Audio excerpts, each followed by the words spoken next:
gostaria de fazer um vídeo com vocês explicando algumas coisas sobre a tonalidade de cor. Como você dá uma qualidade de cor melhor na sua impressão digital, tá?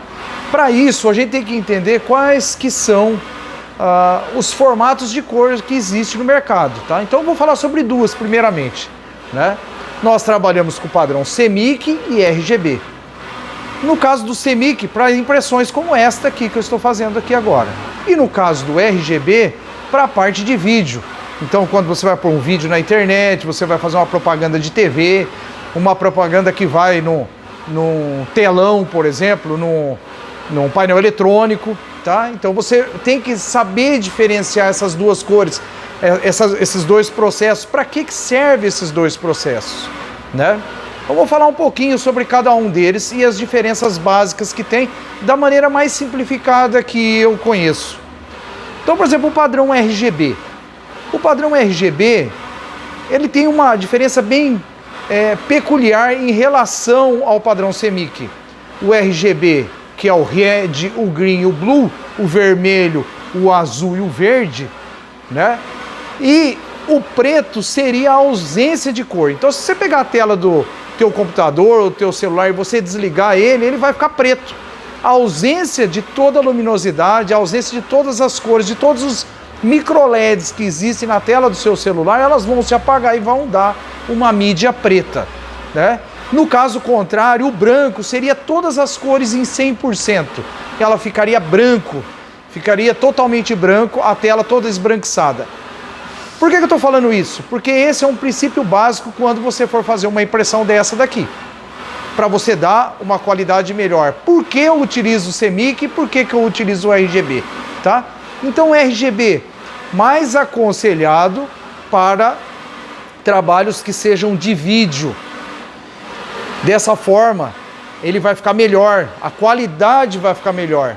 Então por isso que muitas vezes a gente pega uma imagem lá, RGB na internet, e vai fazer a impressão e lá na tela do monitor está linda, maravilhosa, e quando você vai fazer a impressão está horrível. Para a gente entender essas diferenças e de repente ajudar aquelas pessoas que estão iniciando agora na área da comunicação visual e precisa definir, entender de forma simplificada esses procedimentos. Então, o padrão CMYK, ele é o padrão mais utilizado para as gráficas e depois para a comunicação visual. Por quê? Da mesma forma lá que o RGB, né, ele tem os seus padrões de cores e as suas misturas, o CMYK também tem. E a diferença básica do RGB para o CMYK é que se inverte a questão do branco e do preto. O branco, no CMYK, ele é a ausência de todas as cores. Haja visto que uma mídia, por exemplo, como essa aqui, ela já vem branca, né? Então você utiliza o branco de fundo para misturar as cores em cima dela. E o preto seria a junção de todas as cores. Um exemplo, se você quiser fazer aí na tua empresa aí, testar, e um dia você tiver com problema, e eu já fiz aqui na minha aqui, na falta da tinta preta você pode misturar as 3 outras cores, o cian, o magenta e o yellow. Então, se você pegar, por exemplo, 100 ml de cian, 100 ml de magenta e 100 ml de yellow, de amarelo, né, e misturar, ela vai dar preto. Então a junção de todas as cores é preto e a ausência de todas as cores, né, vamos supor, você tem uma mídia, você não imprime nada em cima dela, ou a cabeça só passa em cima sem soltar tinta, que cor que ela fica? Ela fica branca. A menos que você for utilizar uma mídia de outras cores, mas isso não é comum, é assunto para um outro vídeo, tá? Então isso é muito importante a gente entender isso, porque isso pode deixar a nossa impressão melhor ou pior. Por exemplo, sabendo que o preto é a junção de todas as cores, eu posso fazer aquilo que nós chamamos de calçamento. Então, por exemplo, se eu pego a cabeça preta e utilizo mais 25% de cian, mais 25% de magenta e mais 25% de amarelo, eu vou deixar o preto mais vivo, o preto mais bonito. Ou, se eu quero mais preto ainda, coloco 50% de amarelo, 50% de magenta, 50% de cian, em cima do 100% de preto da cabeça preta. Mas se eu vou fazer uma etiquetinha pequenininha, com aquelas letras bem pequenininhas, e eu preciso deixar ela preto, e eu preciso dar uma qualidade melhor na impressão, o que eu posso fazer? Eu posso ir lá no Corel ou no Illustrator, eu não sei onde você prepara os seus arquivos, de preferência ele como vetor, e eu faço só a cabeça preta, só o canal da cabeça preta funcionar. Então eu retiro o cian, eu retiro o amarelo, eu retiro o magenta e deixo só a cabeça preta funcionando. Então as chances de você fazer uma etiquetinha, um negocinho bem minúsculo, seria muito mais fácil, muito melhor. Testa aí para você ver se não vai dar certo isso. Já se a sua cabeça preta ela apresenta falhas, você pode fazer uma cobertura, um calçamento, né, utilizando a cabeça amarela, a cabeça magenta e a cabeça cian, para compensar a falha da cabeça preta. Então, quando a gente sabe dessa informação, a gente tem condição de tirar o máximo das nossas impressoras de comunicação visual, nossas impressoras digitais. E aqui eu não estou falando, gente, eu não estou falando de se a impressora é uma ampla igual essa minha, se é uma Holland, se é uma Mimac. Eu tinha Mimac antes da ampla e fazia esse procedimento também. Então, assim, é muito importante a gente entender aquilo que a gente faz, porque a gente vai tirar o máximo disso, a gente vai tirar o máximo das nossas impressoras, a gente vai tirar o máximo de tudo, entendendo um conhecimento sobre ele, tá?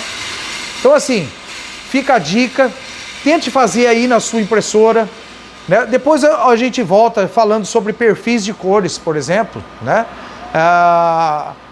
Eu vejo assim muitas pessoas, dando uma adiantada no assunto, eu vejo muitas pessoas que eu converso que têm dificuldade com cores. Então, por exemplo, tem dificuldade com vermelho. O meu vermelho fica laranjado, o meu vermelho... Eu tenho que ficar misturando, mexendo lá no Corel, lá no vermelho. E isso pode ser um problema do seu perfil de cor para a mídia que você utiliza. Outras pessoas também que trabalham muito com mídias diferentes. Então, por exemplo, hoje eu uso uma mídia de uma marca, depois amanhã eu uso de outra. As mídias também influenciam. Então, essa pessoa que te vende a tinta, fale para ela que você precisa dos perfis de cores, você precisa que ela faça o perfil de cor em cima da mídia que você utiliza. Se você utiliza a mídia Avery, se você utiliza StarPack, se você utiliza 3M, tá? O branco que tem na mídia influencia. Nós não acabamos de falar isso, que o branco é a ausência de todas as cores? Então, se você tem um branco que é mais pro creme, ou um branco que é mais branquinho, ou um branco que é mais azulado, isso vai influenciar nas cores que você vai ter. Horas para mais, horas para menos, mas vai influenciar. Então, dê uma olhada com isso. Vá atrás de informações sobre isso. Faça com que aquela pessoa que te vende a tinta te explique sobre esse assunto. Porque muitas pessoas sofrem com o padrão de cor porque quem vende as tintas não dão suporte necessário. Beleza? Meu nome é Sérgio, né? Se inscreva nesse canal. Vamos fazer um canal forte, né? Vamos trabalhar com associativismo, vamos um ajudar o outro, porque eu acho que a comunicação visual, ela perde muito por um não ajudar o outro. As pessoas conhecem, têm conhecimento, e muitas vezes os fornecedores não passam conhecimento. Beleza? Qualquer coisa é só procurar, minha empresa é a Maxi Propaganda.